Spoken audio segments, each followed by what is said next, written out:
safety action plans a couple years ago. So we're here today supporting the efforts with some updated crash data and providing you all with a brief overview of what the numbers are showing and what is really leading to these efforts to help reduce crashes in the region.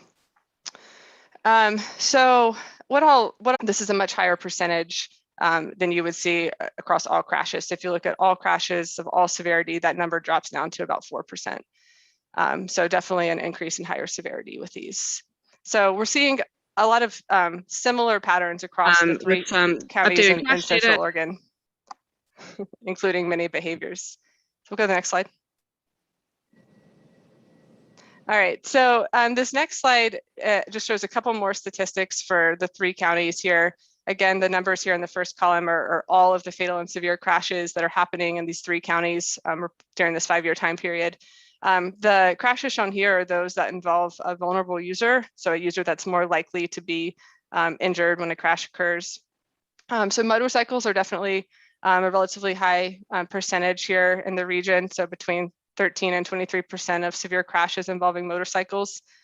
Something interesting and key to point out here, these are the percentage of all severe crashes that involve a motorcycle, but if you look at it a little bit differently and see what's the likelihood of a crash with a motorcycle resulting in a severe injury or fatality, 1 in 3 motorcycle crashes results in a severe injury or fatality. So it's a pretty substantial number. And then if you look at the pedestrian and bicycle crashes in the region, we're seeing more of those crashes or higher number of those in Deschutes County. I think that's also, you have to think about exposure and where we have a greater volume of pedestrians and bicyclists as well happening in Deschutes County.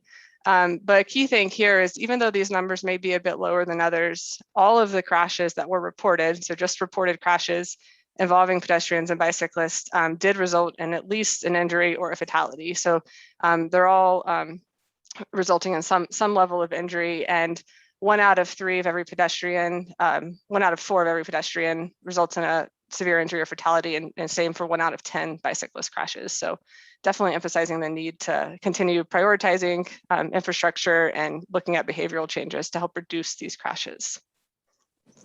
Next slide. So just to wrap this up, I know this is just a brief snapshot of some of the crashes that are happening in locations across Central Oregon, but what we hope this shows you today is that these severe crashes are really happening throughout the region, throughout the 3 counties here in Central Oregon.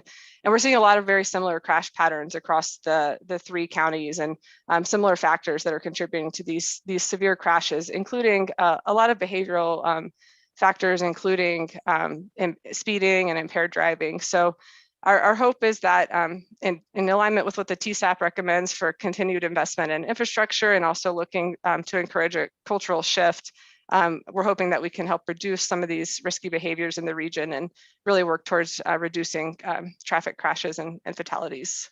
So with that, I think I'll turn it back over to Clark. Thank you. And Clark, we had one question beforehand from Kathy Van Dam. I hope I'm pronouncing that correctly.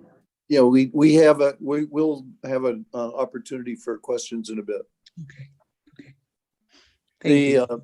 The bottom line, if you could flip a slide here, Tammy. The bottom line, and we have really good data leading up through 2019 and have been able to see some data for 2020, even 2021. And the thing that got everyone's attention, as Commissioner Adair mentioned, is 31 traffic deaths last year in Deschutes County, the most fatal crashes that we'd had in more than 10 years. And that was despite significantly reduced traffic volumes. And when you looked at the COVID year traffic volumes, they were down in the 20 to 50% range. So a lot less traffic, but a lot more fatalities. And it's really clear from the data what can be done about it. We know the causes, Ashley's gone through it, which are a lot of behavioral issues. And then we know what can be the formula for cutting down the fatalities. And that includes slowing down, driving sober, both drugs and alcohol, buckling up, and paying attention, as Mayor Endicott mentioned. from the beginning. So that's the formula. And so we're interested to hear from you now what to do about that. And we're going to do electronic polling again, use electronic polling again to ask you what is your top priority in terms of a response to this problem. And then we're going to have a discussion about it. So the polling question, what's the top priority for you to improve traffic safety? Invest in infrastructure, increase enforcement, educate people to slow down, et cetera, or some other priority. So again, your top priority. And I'll give it one more couple of seconds here, and I'm going to end the poll. And now I'll share the results with everyone. And the number one is increasing enforcement, with about half of the options being there. And the second one was investing in infrastructure. And now what we're going to do is we're going to open it up to you to share some of your views on that thing, on the same topic. And Tammy will be calling on people to raise their hands. You don't have to participate by raising your hands. You can also participate through chat. The chat information that we will keep that as part of the record. But and so if you want to weigh in that way, feel free to do that. And then Kim is going to include the comments here on her virtual whiteboard. So with that, Tammy, who's got their hands raised?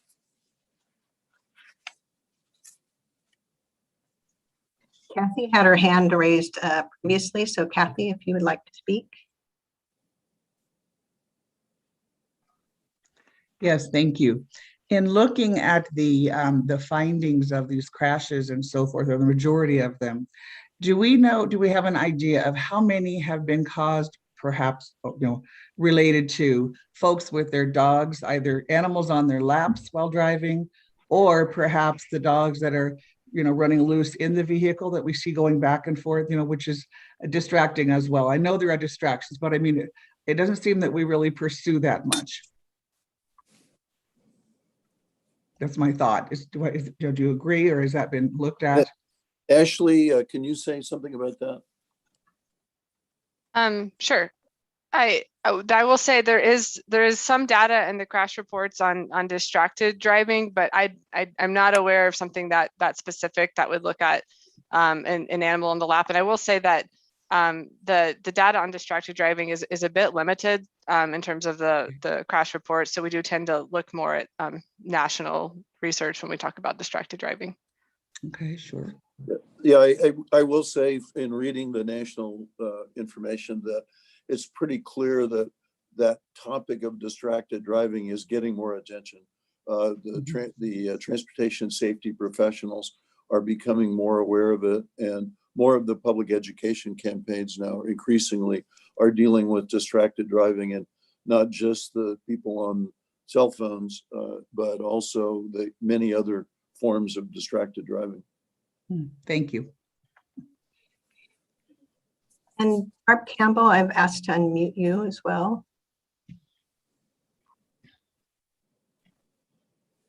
Thank you so much. I was just very interested. I don't think any of us doubt the data that the vast majority of fatal and serious injury crashes involve a behavior that could be changed. But the polling shows that only 13% of us think that trying to change that behavior, only 13% of us chose that as what we think we need to do. I just wanted to point that out. I think that's really interesting.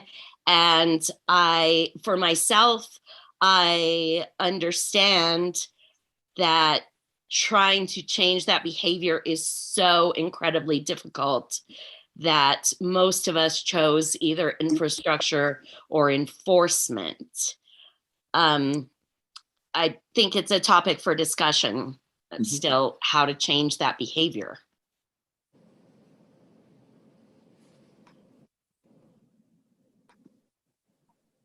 Great comment. And I think Jennifer Letts, I've unmuted you. Hi, I'm Jennifer Latzman, a city councilor in Sisters. I think, I voted for other priorities because I think these three that were brought up are all important. Every big problem has to have a lot of solutions. The other priority, I think, is housing, which is no stranger to anybody in Central Oregon. I think there's kind of a two-pronged effect. One is that people are having to live in communities where they don't work, and that's increasing vehicle miles traveled. So the more vehicle miles traveled is just more exposure, period, whether you're paying attention or not, or sober. I think the second thing is that the frustration that comes with the housing problem, people are not having the choice to live where they work. And that is, I think, increasing people's aggressiveness in their driving. I remember during the recession, everybody was really polite when they were driving. You get up to a roundabout and people would just let you, no, you go first, you go first.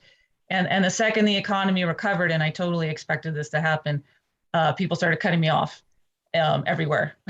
and it's just the economy was booming. People have a job to get to, or they have to live 30 miles from their job, and they're just going to speed to get to work. And they're probably not happy about that. Nobody loves commuting.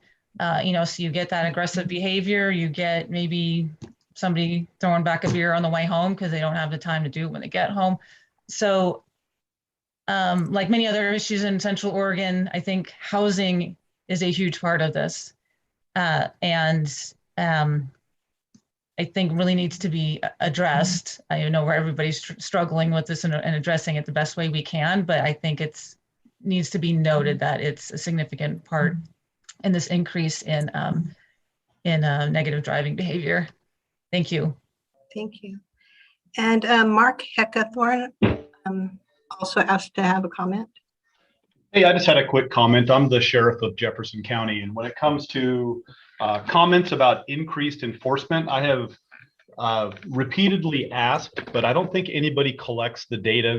Sometimes people will say it's easy to put more, we need more enforcement on the road, but what I would like to be able to see is ODOT come up with showing what we are already doing or not doing with some data. Being able to, each agency, if you wanted to know how many traffic stops were done on Highway 97 in 2017, you should be able to get that data. My agency and Oregon State Police should be able to provide you that data of how many traffic stops were done, how many citations were issued, without necessarily diving into everything. Because a lot of people just like seeing the police on the roads and making contacts. But one of the things that I personally don't have is data to show how often are we between the two agencies. I don't have the ability to see the Oregon State Police data, and I've never seen a report that shows that ODOT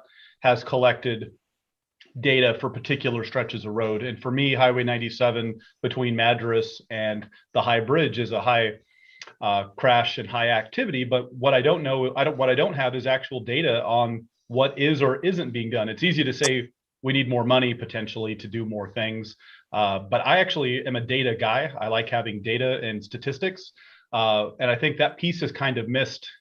No one's ever showed me that the state has that kind of data. And I think it's a piece of the pie that is missing. We should be able to say that in 2017, we had this level, and in 2020, we were at this level. Maybe enforcement was greatly down and it did make a difference, or maybe enforcement was up and it didn't make a difference. So I just don't think we have that level of data anywhere, and I wanted to make that point. We also have another comment in the chat from James Dorothy, and I apologize if I pronounce that wrong. And his question was, is there data regarding the time of day as well as days of the week?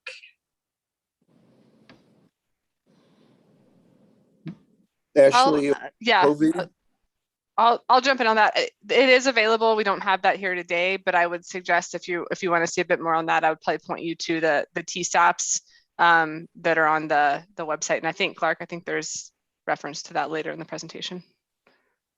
great.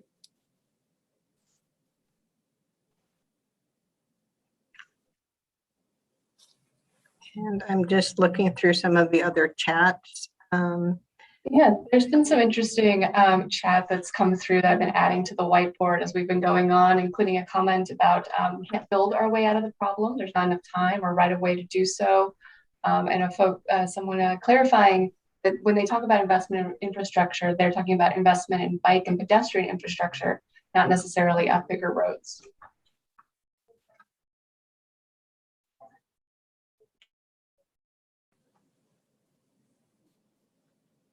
So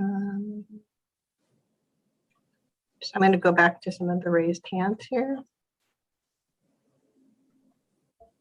I think, Barb, you had another comment? I'm just trying to point out that Lou Capozzi seems to have been waiting very, very patiently for a while. Oh, sorry. It's okay.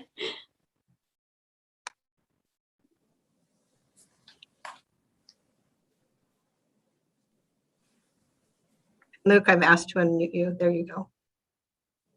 Thank you, Barb. Nice to have friends in high places. I served on CTAC, and in public comment to CTAC, like maybe 2 years ago now, we learned that 20-mile-an-hour speed limits, when they're installed in urban and residential streets, citywide risks of serious injury and fatality among pedestrian cyclists drop by 40 and 30% respectively. And my question is, what are we waiting for?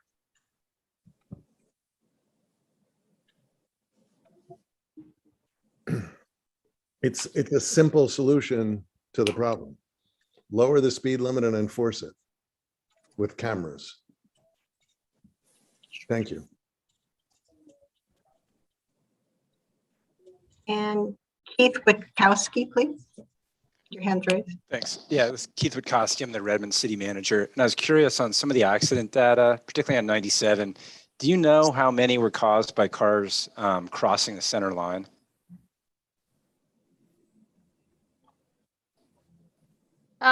Keith, I don't have that number offhand, particularly for 97.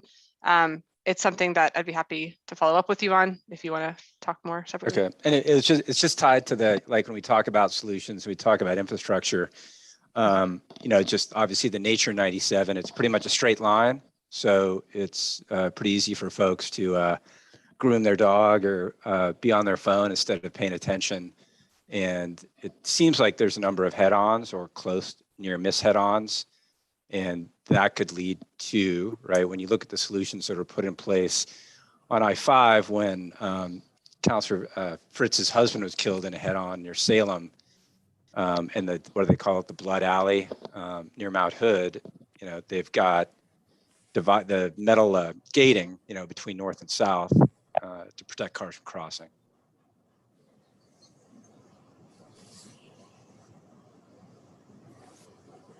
And we had a comment from Robin Lewis. Your hand's raised.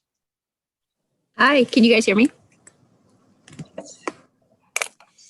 I'm Robin Lewis with the City of Bend in Streets and Operations. So a lot of times I'm out on the street reviewing citizen service requests and reviewing existing and proposed traffic solutions. And what I've been seeing and feeling when I'm out on the streets is anger. One of the counselors, I think from Sisters, noted that there's maybe frustration with housing. I think it's broader than that. I think there's anger that is unresolved within our community for a certain slice of the population. And they're expressing that in how they drive and how they bike and how they walk. So I think we've need to uncover a little bit and tease out what are some of those issues, and can we resolve some of that through communication or listening? Thanks. Great feedback. Kim, is there any other comments in the chat that you've added to the board? Yeah, there was one that was interesting, asking about the perspective from an equity issue, asking, do we have data on the victims of these severe injury fatal crashes and where they fall in the socioeconomic spectrum and what modes of travel that they use? Asking for an equity lens. We also saw in public education, got a request for more education, perhaps a community-wide pledge to slow down and not drive impaired.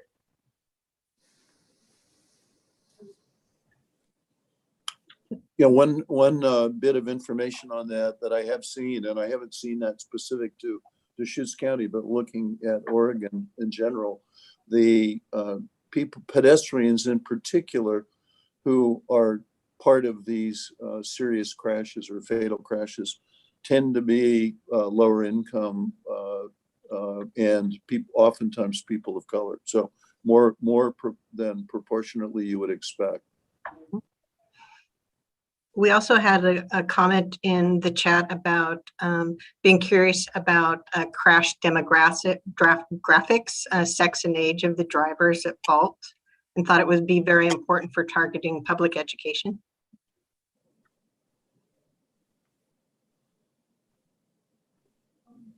And I see one comment about reducing efforts to maintain level of service, talking about how maintaining level of service leads to construction projects that increase vehicle speed and the likelihood of more serious crashes.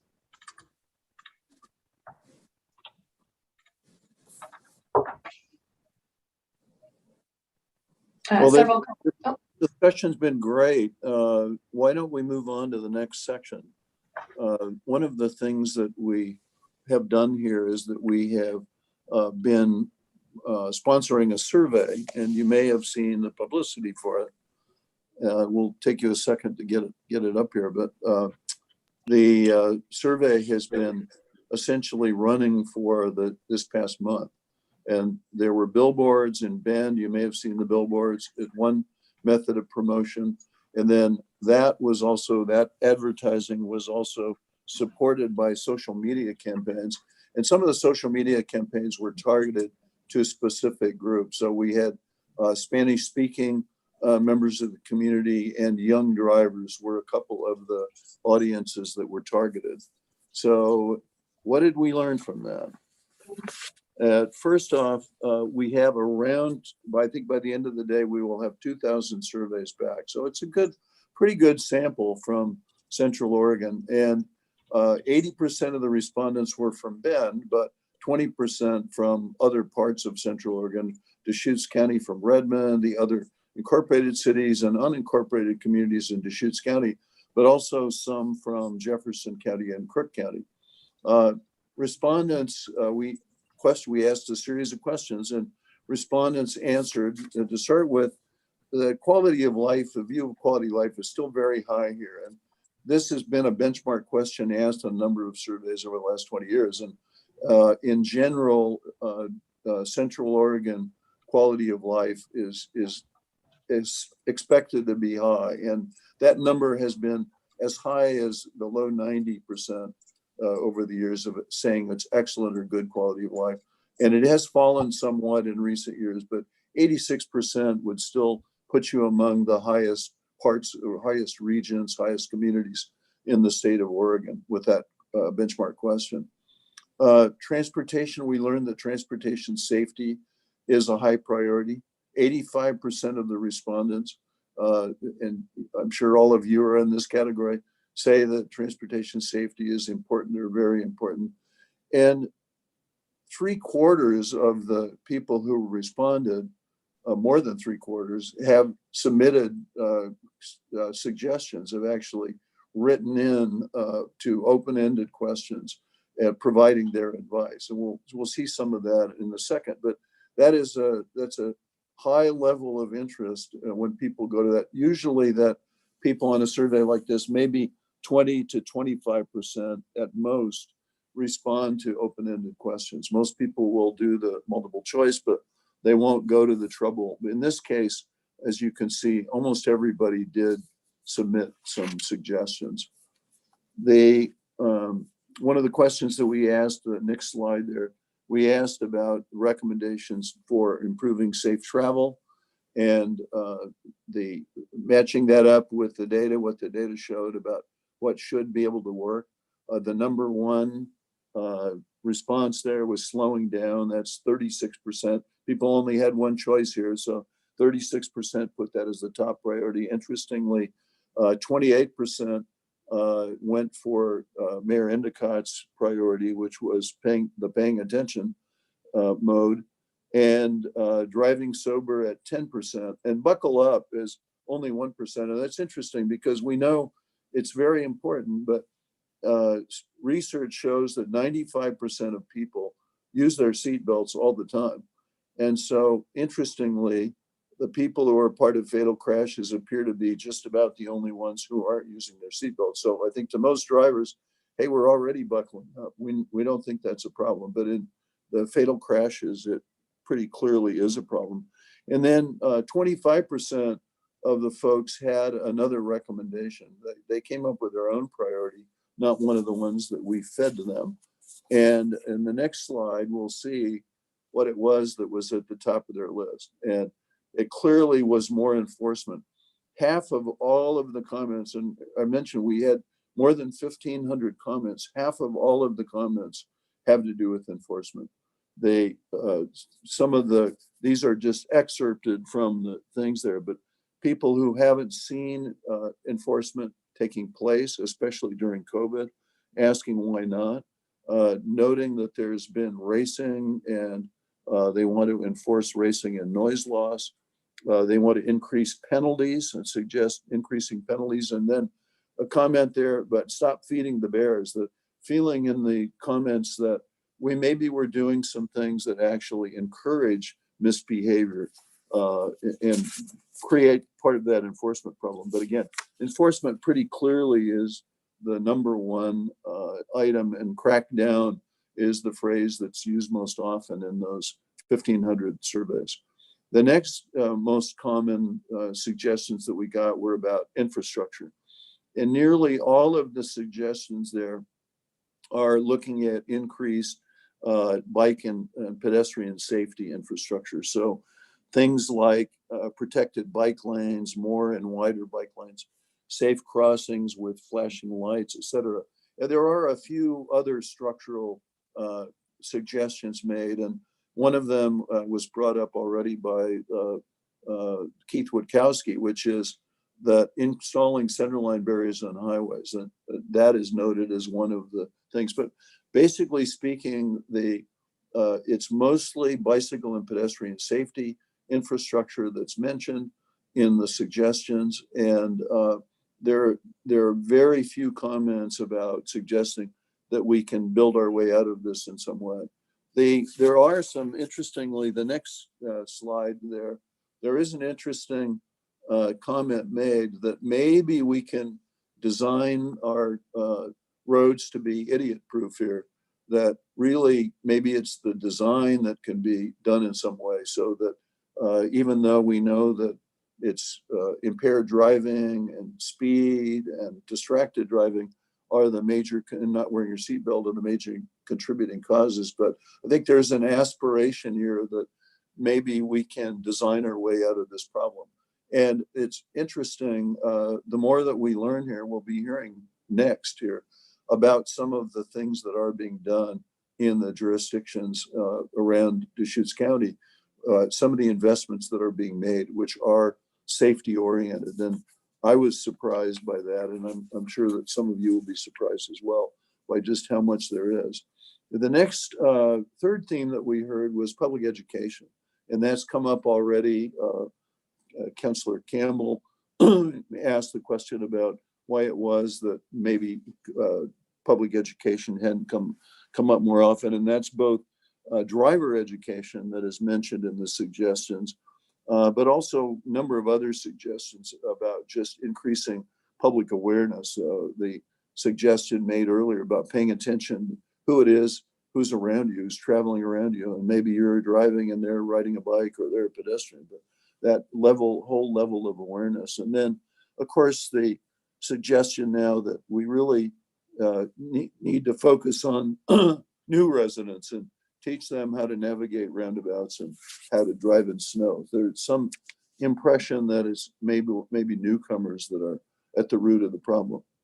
Then a few other suggestions, and for the other suggestions, I would say the main other suggestion has to do with public transportation, finding other ways to move folks around Central Oregon besides driving. And so transit, more investment in transit, making transit a bigger part of the picture. And then, of course, getting California drivers out of Central Oregon is the other suggestion there.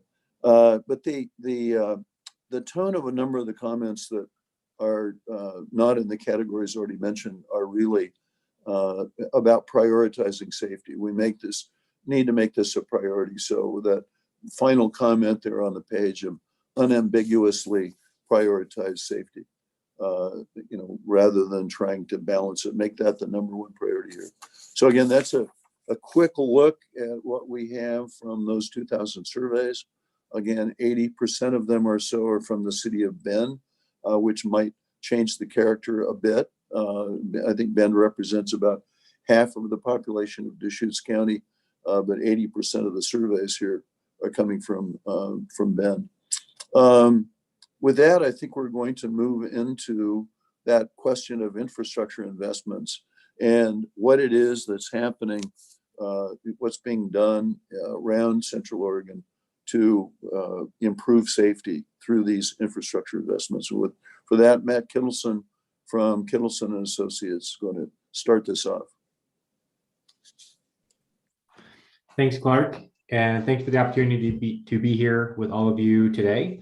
I'll give a quick overview of the regional efforts that are being done on safety, focusing on the TSAP work at the state and the local level, and how those documents are being incorporated into the planning work and the outcomes that we're seeing here locally in Central Oregon.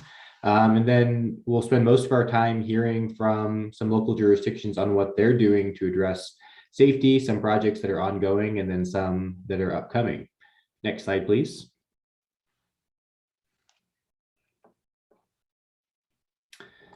So starting off, we've heard a lot about transportation safety action plans today, or TSAPs, and there's two notable local ones and then also a statewide one that have been updated recently. So just this year, Oregon updated the statewide transportation safety action plan, and then as has been mentioned, Bend and Deschutes County did theirs just in the last couple of years.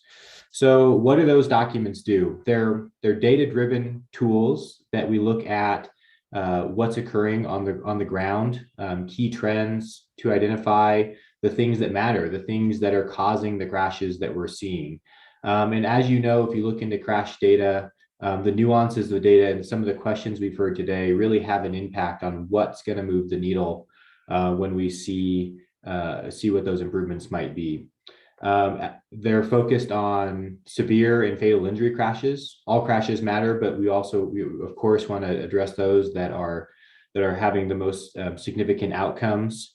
And really, there's a high emphasis on vulnerable users. That question's come up a number of times today, and certainly when we look at crash data, we want to take care of those people who are at the highest risk of having those severe and local outcomes. And just from thinking about these two plans differently, the Oregon TSAP is really focused on policies and outcomes. What are the driving trends statewide, and what are the actions we can take to achieve those outcomes? And then the local plans, of course, are more focused on the things we're seeing day to day in the local system. But both of them, from that state level or the local level, you're going to see and hear a lot about driver behavior and the behavior of the users of the system. And you're going to hear a lot about infrastructure. So those two are the key points in both of these. And again, things we're hearing a lot of interest here today. Next slide, please. Specific to the more local plans focused on Bend and Deschutes County, when you take this traffic data and understand the trends that are occurring by reviewing what's happened, that allows us to do a couple things. One, identify systemic solutions. Those are really those broad actions that say we're seeing distracted driving, we're seeing pedestrian focused crashes. So regardless of where those crashes are occurring, how can we design our system better? What are the things we can focus on that are going to address these issues? Is it in the more rural areas? Is it roadway departure crashes? In the more local areas, is it visibility at intersections? What are those key drivers? Speed's always a big issue. How do we get people to slow down, be aware of their surroundings?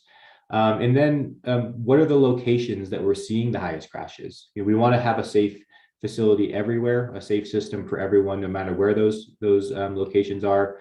But once we identify where we're seeing a lot of severe and fatal injury crashes, what can we do at those specific locations that help us make those safer for everyone? And then, of course, the non-infrastructure measures, which is a lot of what we're talking about today.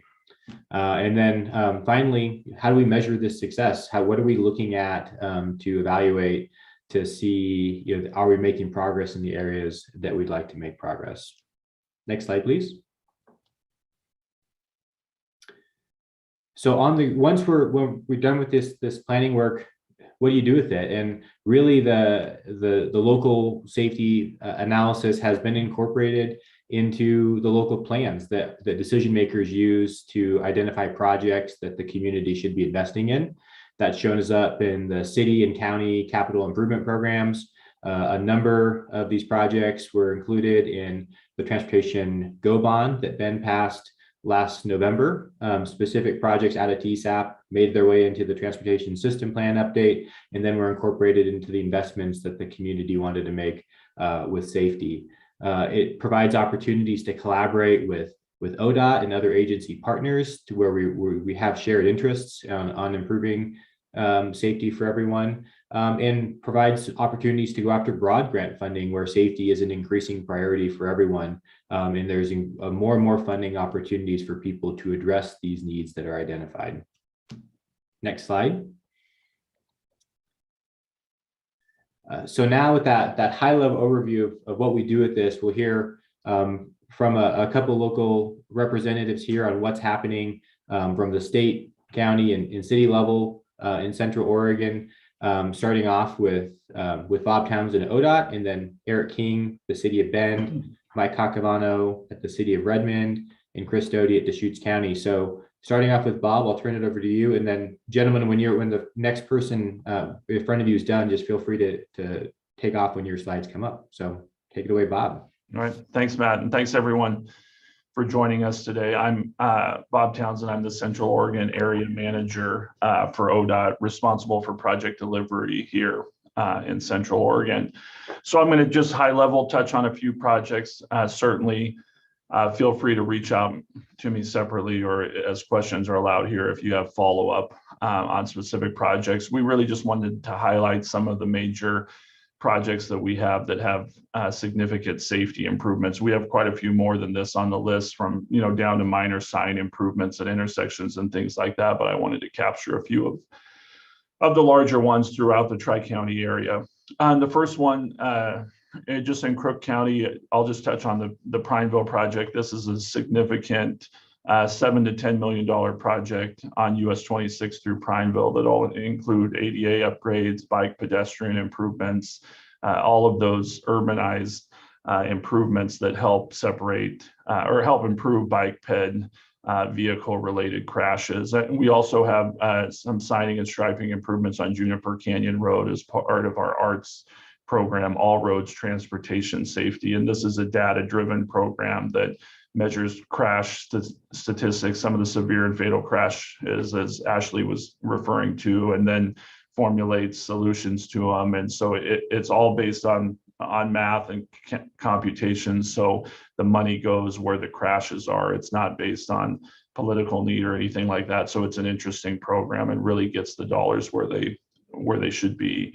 In Warm Springs right now, we're actually finishing up this year. We're about a month away from completing another project that has significant safety benefits, adding a parallel pedestrian route to 26 there from Warm Springs down to the museum, where we've had significant pedestrian crashes over the last 10 years. So that project's soon to be complete here. And so we're excited about that. Jefferson County, similar to the Prineville discussion in Madras. This is around a $20 to $25 million project just based on the couplet in Madras. That obviously it has paving, signal upgrades and things like that, but it'll have enhanced pedestrian crossings, improved ADA ramps, additional signing, other safety elements that'll improve pedestrian and bicycle access in the downtown corridor, if you will, there of Madras. Next slide, please. In Deschutes County, some of the major ones, and Commissioner Adair mentioned the roundabouts, the Ward Hamby roundabout, another arts funded program where there's been significant fatalities at that intersection on the east end of town. That actually starts construction at the end of October here. And should be complete by May of next year. So that'll be a good one to check off the list. And then we also have US 20 roundabouts here. It's really 4 when we're all said and done. Hopefully it'll be US 20 at Old Bend Redmond, US 20 at Tumalo, US 20 at Cooley, and US 20 at Roble. And so obviously with the speed reductions that roundabouts create, the enhanced bike ped accessibility, and along with those roundabouts, we're putting in a parallel bike or multi-use path. So, anytime we can separate bike and ped from vehicle conflicts, that's a benefit. And so those will all go to construction later next year is the plan. We're in the right-of-way acquisition phase of those. US 20 in Bend, this is the 3rd Street project, basically from the DMV building here down to Greenwood, and it's enhanced pedestrian crossings, signal upgrades. We're removing some of the right turn lanes that are conflicts with bikes and peds, and some other significant safety improvements, and that actually gets started here in a few weeks as well. The contracts have been awarded, and we're just getting the kickoff going. US 97 Terrebonne, our House Bill 2017 project, that'll certainly, with the upgraded interchange at Lower Bridge Way, will another intersection that's high on our crash or has a significant crash history over the last 10 years. And so that'll be an added improvement. That project also has enhanced pedestrian crossings of 97 and some other safety improvements throughout the corridor there that'll be very beneficial to the community and the overall traveling public who uses US 97. To Keith's point on the barrier, US 97 Redmond to Bend project is actually the first phase of that median barrier installation. It actually went to bid a couple weeks ago, so they'll be starting on it later this fall and finishing up early next spring. And basically that's median barrier installed from the Deschutes junction or Tumalo Road there to the north end of Bend. That'll be phase 1. And the intent is, as we have available funding, and we have one programmed or tentatively programmed in 2024 as well, is to just continue adding median barrier until we can get all the way to Redmond. And so we're excited about that one. US 97 South Century to US Forest Service. This is the project that's ongoing right now south of Bend around Sun River. And this is the separation of northbound and southbound. We're separating almost another 3 miles, making improvements at Vanderbilt. So as Keith mentioned before, just with the median barrier, certainly if we're separating northbound and southbound 97, we see a significant reduction. I shouldn't say significant, a complete reduction in crossover accidents, which is, one of the leading causes of fatalities in that section. And that's a 2-year project. The traffic will be switched over to the new pavement. If you've been out there, you see that the northbound section is done now. And so traffic will be shifted over there while we work on the southbound. US 97 Wickiup. This is some funding used to complete a multi-use path between First Street and Lapine and the Wickiup Junction area. So giving bike peds an alternate route there along Highway 97. And then the last one on the list here, US 97 Bend Lapine. This is our variable speed signs. If you've been over 26 in the winter now, you see that they have enforceable speed signs that are digital. And so depending on the conditions, if it's icy, instead of them saying 55 mile an hour speed, they'll go to 35 and 45. There's sensors in the roadway. And so this is under contract now. The contractor will be installing signs through this winter. It won't be active this winter. There's big variable message signs that go with it and things like that, but it will be active for the 22 winters. So these are very beneficial and certainly something that law enforcement appreciates, as well as creating a significant safety reduction. Next slide.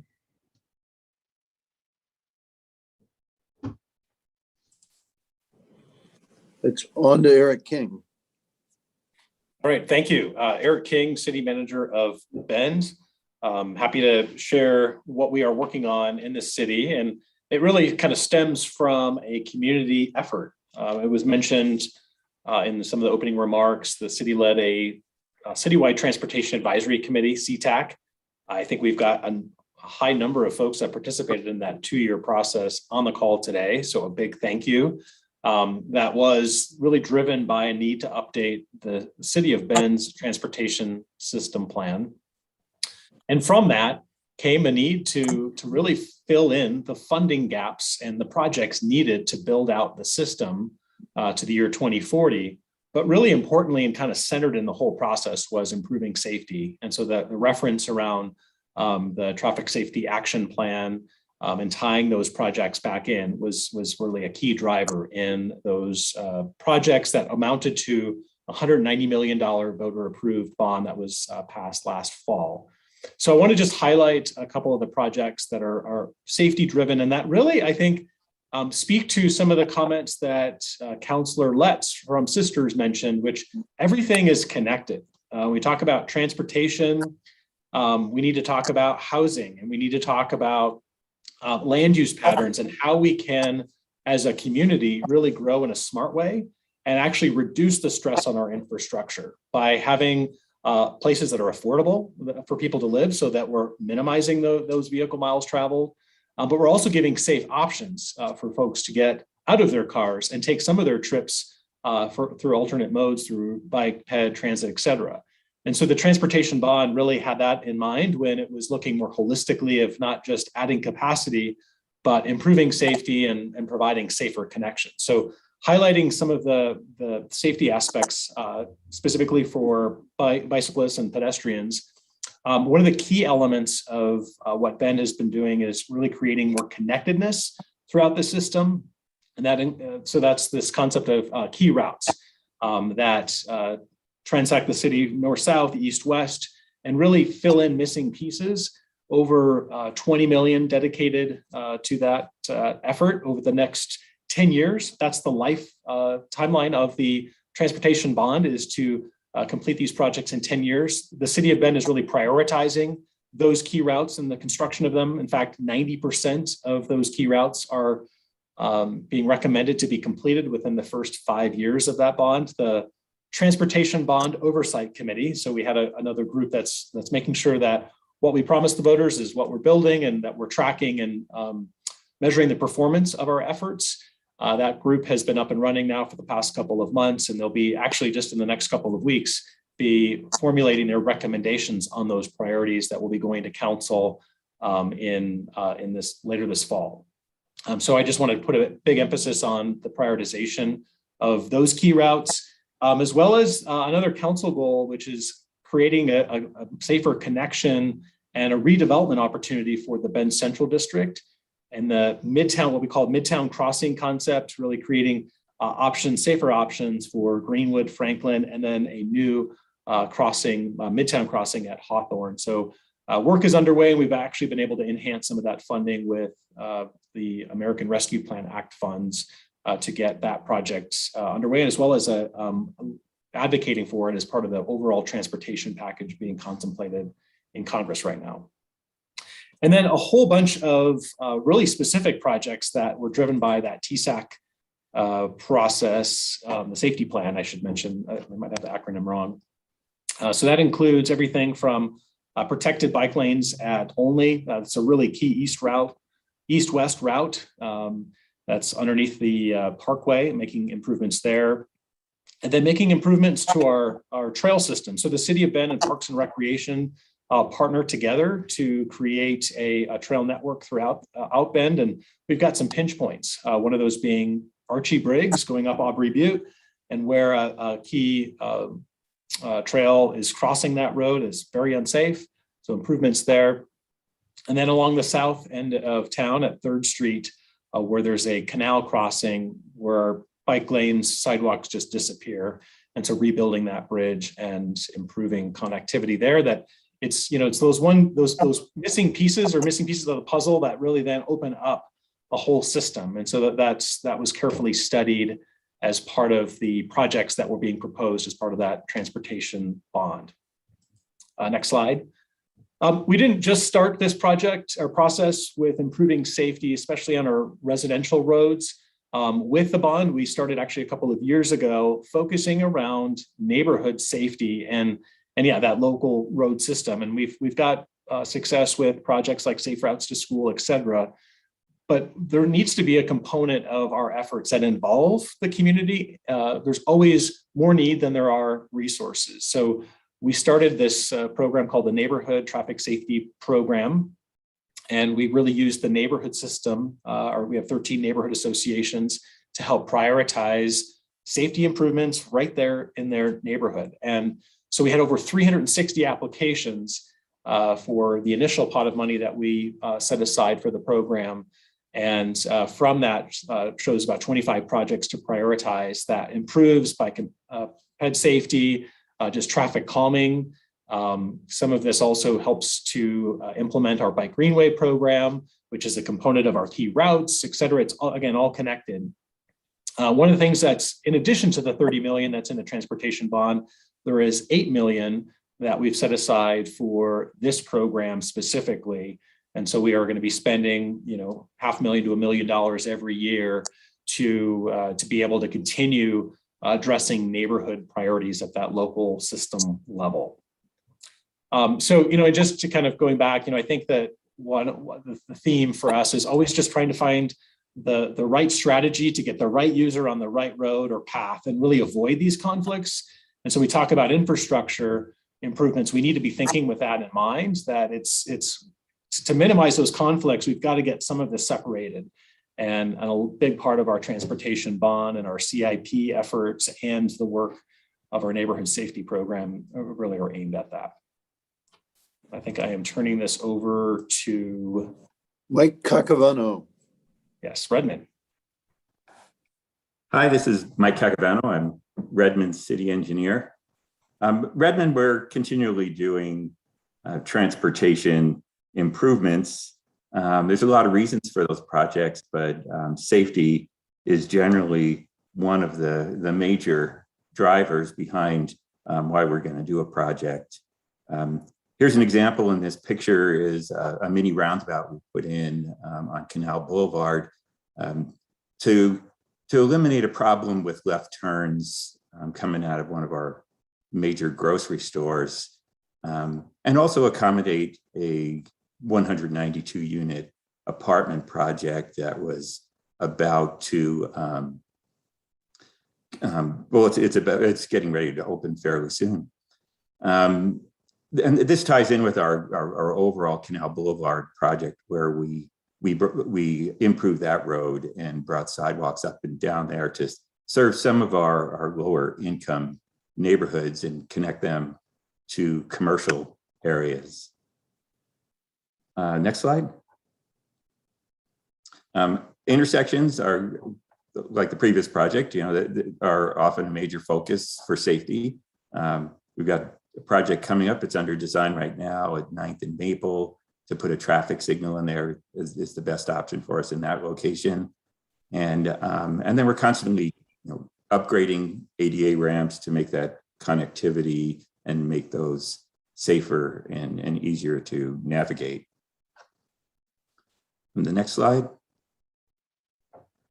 We have a number of 2-lane streets that we inherited, no pedestrian or bicycle facilities on them. And here's an example of one we recently completed on Northwest Hemlock, where we took it from just the two travel lanes to a complete street with bike lanes on both sides, sidewalk on one side, and we were able to incorporate a multi-use path, which connected up with some multi-use paths in newer developments, and fill in a gap in between some developed areas that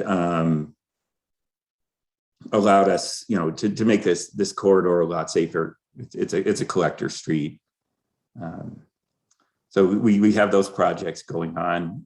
We've got another one underway right now, and we just continually do this kind of work. The next project, next slide. Some sidewalk connection projects are another focus. We often prioritize these based on school routes, and the one on the top there on 10th Street also connects, besides being a school route, it also connects parks in the neighborhood. And then we're working with ODOT, splitting the cost on a project to put sidewalks along Highway 126 on the west end of town. Next slide. We're working on a network of what we call quiet streets. You might, Ben calls them greenways, and other cities call them bike boulevards. But we've selected this streets based on having low traffic volume and lower speeds, 25 miles an hour or less. And the idea is to let motorists, make motorists aware that there's, you're going to be more bike and pedestrian traffic on these streets, and also indications to the cyclists and other users that these are the routes to use with sharrows, and in this case, you see bike boxes and cross bikes. Cross bikes are just a crossing for a bicycle. And so we're gradually working, increasing that network, a couple of projects in the works. Hopefully see those before too long. Next slide. And then one of our major safety problems in Redmond is the South Highway 97 corridor. And we're working with ODOT on a plan to completely restructure that road. You go to the next slide, instead of our two-way left turn lane, there'll be median, there'll be U-turns at the intersections to provide business access. There's very discontinuous sidewalks, and you have the bike lane that's just on the edge of the pavement right now. We'll have a raised cycle track at sidewalk level and continuous sidewalks when this project is done. The long-term project, that's several years out, but we're going through a planning effort in cooperation with ODOT right now. A brief look at what Redmond is doing. There's a lot we try to do with infrastructure, but I'm really excited about this effort we're working on now to encourage people to use this infrastructure a lot more safely than they are. So to Chris Doty next. All right, good afternoon. Chris Doty, Road Department Director for Deschutes County. Next slide, please. Got a lot of stuff to talk about. We're going to move through it pretty fast. A lot of pictures to show you, so to speak. But first, this is a shot of the county's transportation system. We're the roads in red, as you see here. We have 928 miles of roads, and we're that rural public road system in the unincorporated areas that doesn't include things like state highways and federal roads. Next slide. In terms of how we're addressing safety, we're doing it several ways through planning and studies, project delivery, a pretty aggressive capital program, and then some systemic efforts to address safety. Next slide. Some of the studies and planning efforts, the TSAP, of course, we've talked about that a lot today. We do specific corridor studies, road safety audits, where we have significant longer stretches that need to be analyzed. We've also participated in specific areas like the Wickiup Junction Refinement Plan, Terrebonne Community School Out of Safe Routes to School plan put together, and then of course our own transportation system plan. These are the plans and studies that we're doing with regard to safety. Next slide. So projects, going to kind of walk you through some of the projects. These are projects we've done in the last several years to address safety in the county road system. Next slide. Turn lane down at Burgess Road, Day Road, Pine Forest Drive in the Lapine area to address a significant crash issue we had at a road without a turn lane, and this has helped to address that. Next slide. Similarly, Deschutes Market Road and Dale Road, an additional left turn lane installed to address that safety issue. Next slide. This intersection used to be called Six Corners. It's South Canal, 61st and Quarry. Kind of a wonky intersection configuration before that was unsafe. It's wonky now, but it's a lot safer now that we've separated some of the roads and provided safe left turn lane movements on South Canal Boulevard. Next slide. Made reference to the Safe Routes to Schools project. These are sidewalks on C Avenue in Terrebonne, next to Terrebonne Community School. Next slide. Another left turn issue on South Canal Boulevard and Helmholtz Way was constructed here in the last several years. So it takes those high-speed left turns, gives them their own lane, and reduces crashes significantly, rear-end crashes. Next slide. Old Bend Redmond Highway and Tumalo Road had terrible sight distance for many decades. We recently installed a rural roundabout. Rural roundabouts are put together a little bit different than what you see in the urban areas, but a lot of similarities, most of which are the safety that's added when you slow traffic down and get people in a roundabout. Next slide. Right down the road from that, Tumalo Road and Tumalo Place. This is the intersection at Highway 97 Deschutes Market interchange that was experiencing capacity and safety issues, also addressed with a roundabout. Next. So in terms of work in progress, next year we have another roundabout planned at Deschutes Market Road and Hamehook Road. And then partnership projects with ODOT. I won't go down these because Bob Townsend did a great job of discussing that already, but a lot of county and ODOT partnership to address these safety issues where we have high-speed state highway traffic, meeting rural county road traffic in some quasi-congested areas that leads to big safety problems. So a lot of good work between the two agencies here. Next slide.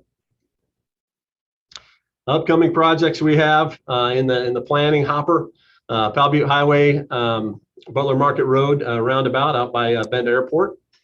Lower Bridge Way, looking at safety issues between 43rd Street and Holmes Road, west of Terrebonne. And a couple more roundabouts in the Sun River area at South Century Spring River, and then South Century Huntington Road. Next slide. In terms of those systemic things, so these are issues, safety, low-cost countermeasures that can be installed in spots, but also along corridors. We've made a big effort in advisory signs on our county road system, speed feedback devices. Those are very popular in helping control and inform drivers the need to slow down and comply with the speed limit. And then we've made a big effort also on various corridors for roadside safety with lane delineation, recessed pavement markers, rumble strips down the center to add safety to Pal Butte Highway recently, for example. Next slide. Also, we have a pretty good relationship with the sheriff's office. So we meet regularly. We talk about public concerns that have been brought forward. We talk about pinpointing, strategic enforcement locations where we're experiencing issues and other things. We also have a good relationship with Commute Options with an annual funding contribution to kind of help them in their efforts, which address the demand side of the transportation system. Next slide. All right. I have the most slides, but I think I was faster than the rest of these guys on the call here. So here's our contact information where you can take a look at our plans and let us know if you have any questions or comments. Thanks. Thank you, gentlemen, for some excellent surveys here. And we've heard a lot about the problems. We know something about some of the solutions. The question was raised earlier by Councillor Campbell about engaging the public and asking ourselves the question about how we can engage the public effectively. We looked at the Oregon counties that have the most experience with this. There are a couple of them. One is Lane County and one of them is Clackamas County that really have developed robust programs for public education for transportation safety. And we have the good fortune today of being able to hear from Rob Sadowski in Clackamas County about their really excellent program. Rob is the Transportation Safety Outreach Coordinator there, and he's going to give us a run through what they're doing in Clackamas County. Thank you, Clark. As Clark mentioned, I'm the Transportation Safety Outreach Coordinator. As I explained to my 98-year-old mother, I try to get people to not do stupid things while they're driving on the road. Next slide. Just a few things I'm cover. I'm going to give you a little background and context of how we've developed our program. Talk about media campaigns and social marketing for changing behavior for safe road users, and finish with a little lesson on funding. Next. All of our county work fits within clear priorities that the county has set as part of its Performance Clackamas, and that includes healthy people, vibrant economy, and safe roads that are really important to tie this work together. Next. Next slide. We're the first county in the United States to come up with a traffic safety action plan that includes a goal of 0 fatalities. And since that time, you've seen Oregon start to develop that plan first in 2016, and the most recent 2021 plan really comes a long way. We've also integrated our traffic safety into our blueprint for Healthy Clackamas County and vice versa to ensure that our public health is thoroughly knitted into the work that we do. And we reapproved a brand new safety action plan in 2019. Next. Our safety action plan includes these chapters, and I'll have a link near the end for where you can find that, and I can throw that in the chat as well. But it includes, some of the things you've already seen here that's in the traffic safety action plans. Trends, safe drivers and passengers, safe infrastructure, safe vehicles, the automated, non-automated vehicles, safe vulnerable users. Particularly in rural communities, it's really important to address enhanced emergency medical services. We've had a number of fatalities where EMS services weren't able to reach a vehicle in time. How to establish both a culture internal to the organization and external, and safety management. Next. This is just a chart that kind of shows our crashes, our fatal crashes. The red line is population, and the blue bar charts is the fatal crashes. And we've been hovering around the mid-30s over the last few years, and certainly have seen, like others, an increase in pretty significant speeding and reckless driving as car use dropped in the last few months. Next. We've put some dollars to our fatalities so that when we talk about this, there's an impact not just to individuals and families. Of course, there's impact there, but there's also financial impact. $434 million during this 6-year period of time that we evaluated for almost 30,000 crashes. Next. Very similar, I think, into the numbers that you saw earlier. 36% of our crashes were inexperienced or young drivers. Essentially 16 to 25, 34% were road departures. That's whether it's leaving and crossing the line, hitting a tree, etc. 31% was aggressive driving, that could be speeding, distracted, and so on. 22% motorcycle, 21% alcohol and drug related, 17%, which is around a norm for senior drivers, and 16% pedestrian and bicycle, but most of those are pedestrian fatalities. Next. We do embrace the a safe systems approach. Safe systems approach is where you need to have all these 4 things in place, designing programming for safe road users, but knowing that they will make a mistake, and when they make a mistake, hopefully the vehicle will react or change to adjust for that, managing speeds and designing roads so that if systems are there, that you have a backup system and a redundancy for each layer of that. Next. I do want to focus my talk on behavioral change. It was mentioned in earlier, both in the survey and in people's questions. And I just want to get out that we do this both because we think it's important, partly because we think that it's important to be involved in behavioral change. Not that infrastructure may not solve most of our problems, but there's a certain number of crashes that infrastructure changes certainly will not affect. In order to do behavioral change, we've looked at science around behavioral change. We understand that traffic safety is a public health matter. We establish overall community norms that reinforce safe driving and traffic safety, clearly anchor the county as caring deeply about traffic safety, understanding the people and the data, partnering with epidemiologists to do that, build community collaborations with partners, nonprofit, for-profit, businesses, etc. Direct education focused on where we can make a difference. And this one is really important for us, is highly targeted focused campaigns, getting away from the big billboard on the freeway style of campaigns. Next. Every crash is a public health issue. It affects many people, from the people involved, from the families and friends, to the schools, to the churches, to the businesses. And we have a traffic fatal crash review board that helps us go through not just the design elements or the enforcement elements that occurred there, but what are the things that may impact that we need mental health care to bring out to the community as part of our public health services, and what we could learn from those behaviors and risks that occurred that got us to that crash in the first place. Next. Similar to the it takes a village to raise a person, it also takes a village to build a crash. There are a lot of opportunities along the way for involvement, engagement, intervention, and we use this map to help explain why fleet management at a corporation might be important, or schools and churches and all that work. And if I had a lot of time, I'd tell you a story that really gets at this, but we'll leave that to see how much time we have at the end. Next. We've learned from our experiences, particularly in the last 18 months around COVID, working with professionals around behavioral change, that people are more likely to change their behavior when they see a few things. One, they see people's eyeballs, they see a personal story, and they're convinced that the reason to do it is for someone else, not necessarily for them. And less about being scared about getting a ticket or being scared about the police officer is going to knock on your door.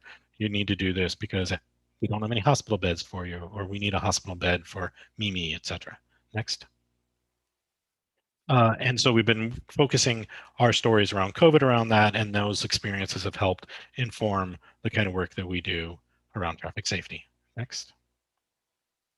One of the things that we do is some static kind of ads. We have fleet because the county has to get around. We deliver things, whether it's mail or books or equipment, from one building to another all across the county. And I'm able to wrap the our fleet vehicles, not just our transportation vehicles, but other vehicles. This is our delivery services vehicle, in fun graphics that get around traffic safety. Next.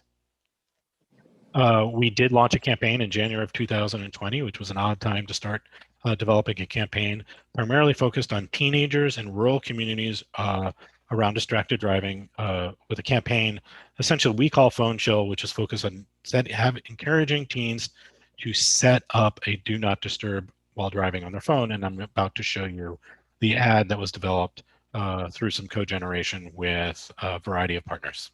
Next. And hopefully hit go.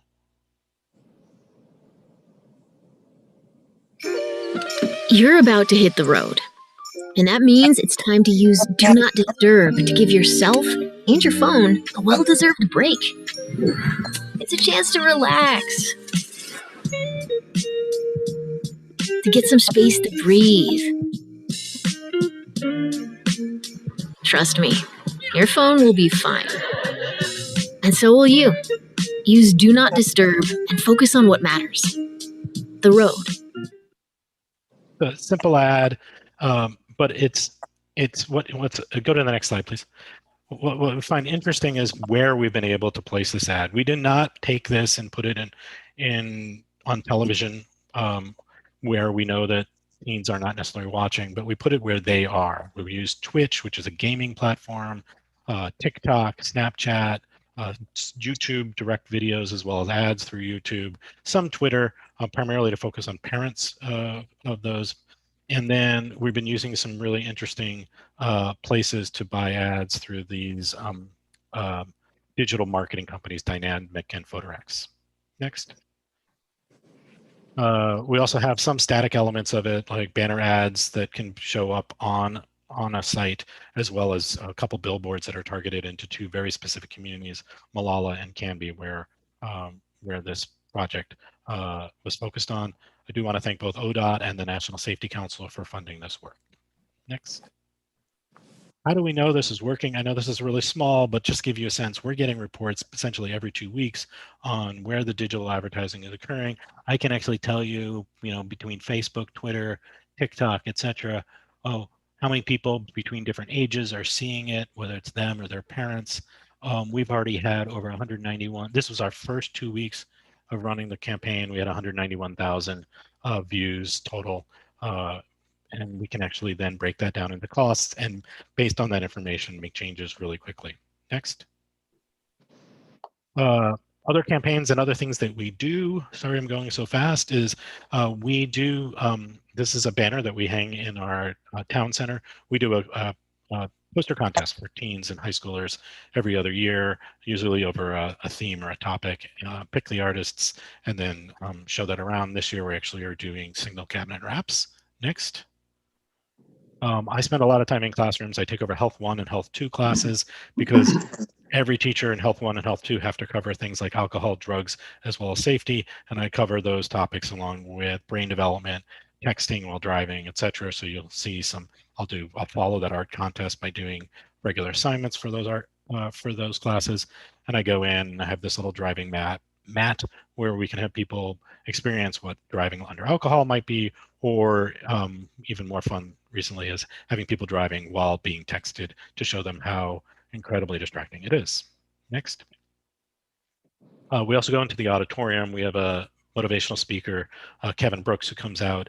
Originally, he was just talking about his experiences driving. He's paralyzed from the waist down from a crash in his late teens, early 20s, where he killed his best friend who was in the passenger seat.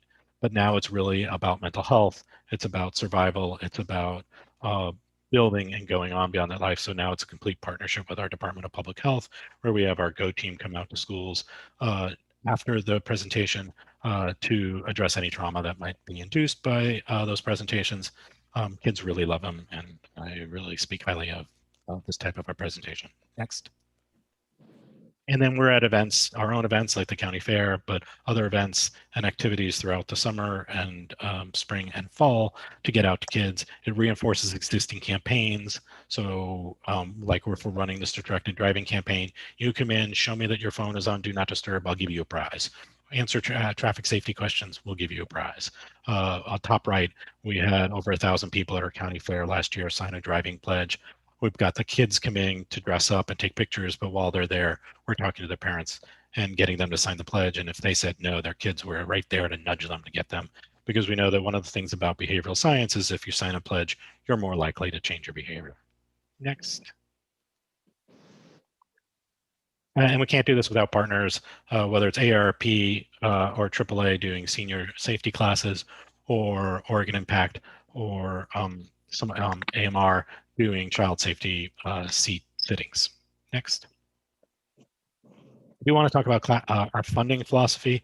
The work that we have for our permanent staff is funded through general operating. We do not want our funding to be pulled out of the rug for folks like me so that we don't have consistency. So I really encourage you, if you're a city or a county, to be thinking about allocating direct funds for that, but using funded sources such as grant money for the creative aspects, building interesting new capacity that you don't already have. And that's what we've done. Next. Our funding sources include general unassigned funding, road fund, which is for our roads related work, ODOT Safe Communities for some of our campaign work and education work, as well as our minor decoy operations and alcohol prevention work.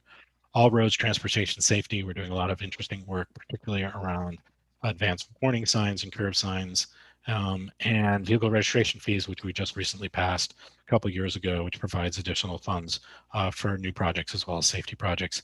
And we're not afraid to go ask for private donations. We've gotten donations from State Farm Insurance for our poster campaign and our motivational speaker, for example. Next. Here's some resources for you. drive2zero.org is our main website, but and then you can find our TSAP there, but there's also a direct link. SMANA is the Social Marketing Association in North America. I'm a member of our local chapter, and that's where I learned some of our best practices to get things moving around social behavioral change. Next. I also want to let you know that we are very interested in co-branding our campaigns. If you see something you like, you don't have to necessarily develop it yourself. Give me a call and we can try to figure out whether we can just give you what we're working on and you can put your own logo on that, because we really believe in sharing best practices and hope that you do too and would love that same opportunity. For example, we're about to start in January launching a campaign focused on driving while under the influence of marijuana. And if you're interested in being part of the co-branding of that so that you can feel it's ready for you, give me a call or give me an email and I'll give you that information in just a second.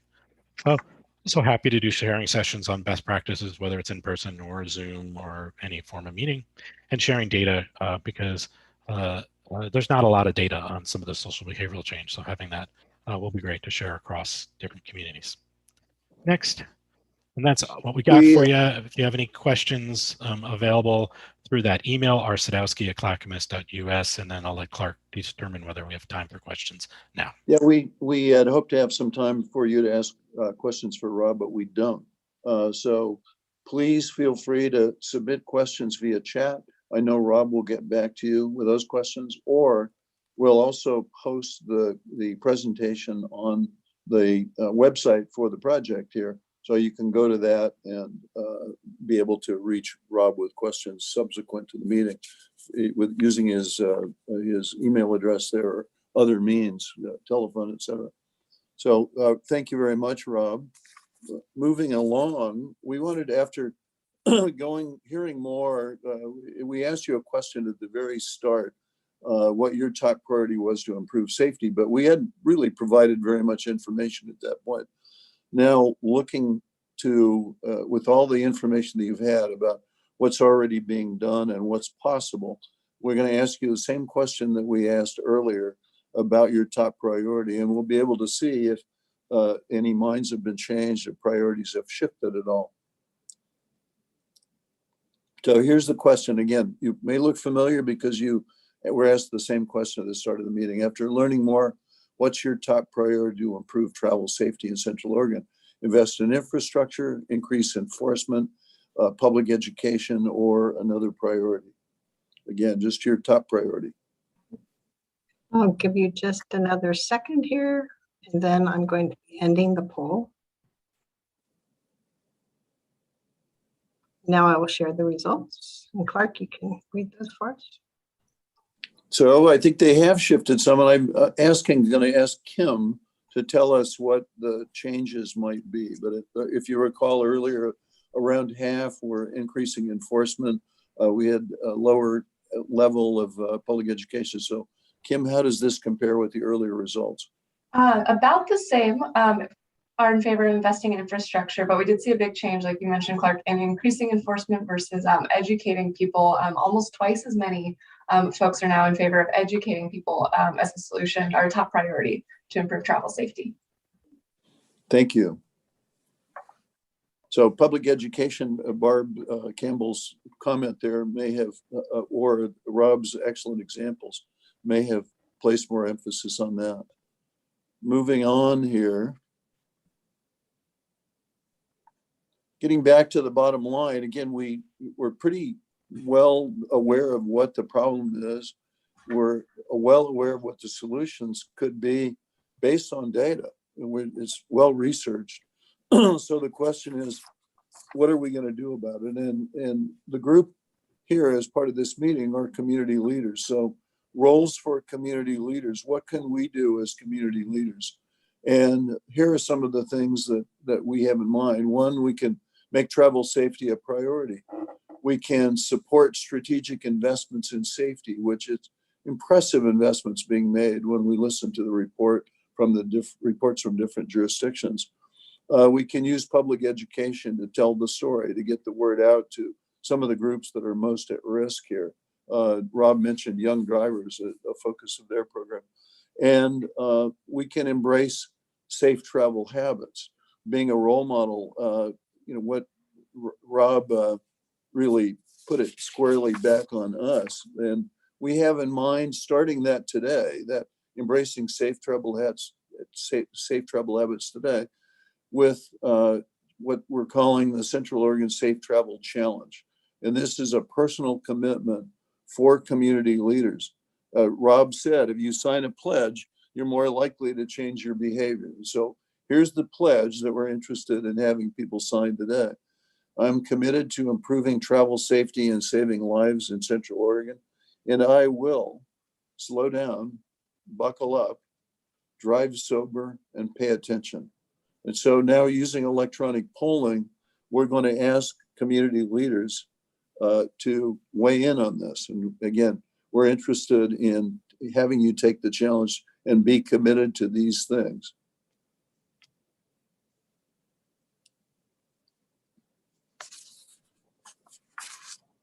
All righty, we have a pretty good response. I'll give you a little bit longer here to accept all the challenges. All righty, I'm going to end the poll there. Thank you for taking the challenge. Okay. And I'm going to share the results. That's great. And it looks very similar to the result that we got from the public poll. These numbers are right around the same level, where we had around 85% of members of the public who responded in the survey who are willing to take action themselves and do something. So 8 out of 10, 9 out of 10 is a great starting point. And now we're going to have Tyler talk again about next steps, where the project goes from here. I see Barb Campbell has her hand raised. Barb, do you want to ask your question or make your statement before we move forward? Oh, you're muted, Barb. Yeah, thank you so much. Just super quickly, I absolutely believe in that pledge. I started something before I got elected, and it was Pace Car. The Pace Car program work, and there are a number of cities that do this, and you're exactly right. Step one is people take that pledge, and then the next thing is an actual sticker on your car that says neighborhood pace car. And the idea is you yourself are pacing traffic by driving the speed limit. So I don't just support the idea of the pledge. I think we should be printing stickers as well. Thank you. Thank you, Barb. So next steps, what we have up here are a few of the things. And as we went through the summit today, I jotted down a lot of other things that had come to mind about things we should be working on, but a few things that are in the works right now. We're going to be going to the Central Oregon Area Commission on Transportation next month and talking to them about having them function as a regional safety committee and a forum for safety discussions. We've applied for additional funding from ODOT to continue this work around our public communications and education campaigns. We hope to get working on that. Assuming we're awarded funding, work on that will get started probably in November. We'll continue monitoring, updating, and sharing our crash data so we can see what's actually happening within Central Oregon. All the materials from today's summit will be posted on the centraloregontravel.com, safetravel.com website. And we'll also be issuing certificates for everybody who participated today. And with that, next slide, please.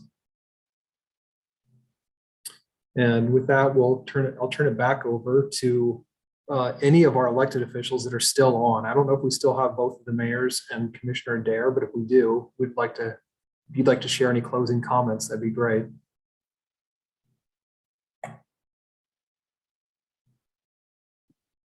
I'll go ahead and jump in. Thank you so much. Honestly, this has been really interesting. Rob Sadowski, I just thought your presentation was excellent, and it made me think, this is a note to myself. This is not a complaint to anybody else. We need to invite the school board. We've got to get the school districts involved in these transportation discussions. I think all of us in Bend know that our biggest congestion problems have to do with schools. And when the schools let out, they are the largest provider of transportation with their giant bus systems.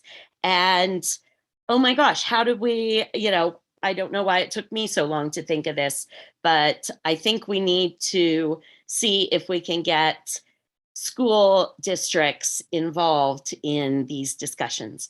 Thank you to everyone. Thanks for all of this great information. And thanks to all of the other elected officials and folks who have participated. I know everyone is just as busy as I am. Thanks. I'll just chime in. I think Councillor Campbell, you wrapped it up really nicely. For me, probably there are two big pieces. One, it's so important to have the data and also to know sort of what's already happening on the ground. But Rob, thank you so much for showing us what we can really do with next steps throughout our communities here to really make a substantial difference. It's great to see that model as one example of what can really change and hopefully decrease deaths and really serious injuries throughout our communities. So thanks. And I just wanted to say, thank you, Barb, for that bringing in, we don't have the school districts in. And one thing I've learned in prior communities is if the schools will do staggered starts, it can make such a huge difference. I know the little town of Calabasas had a very amazing mayor. He went to Houston, which was a giant place, but brought back all these great things. And staggered starts really did totally impact and allow you to drive around little Calabasas without being always stopped. So anyway, no, thanks everyone for what we've done today. Yeah, looking at those 31 fatalities from last year, I hope we can get that data sooner rather than later and really do make a difference, because we were driving a lot less and there's a lot of issues out there, which several people have pointed out. We've got to really work through some things. Everyone needs to go for a walk every day in our beautiful weather.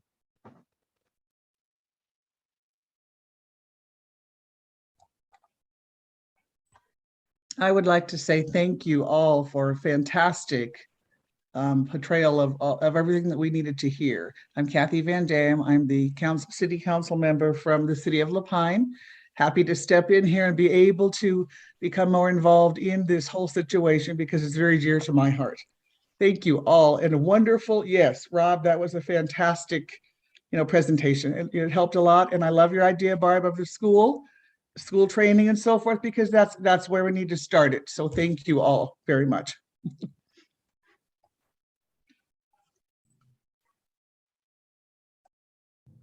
All right, next slide. And that is it. I just want to thank everyone for taking time out of their busy schedules to be here today and to participate. And I hope everybody learned something and walks away with ideas on how to improve transportation safety in all of our communities. So thank you.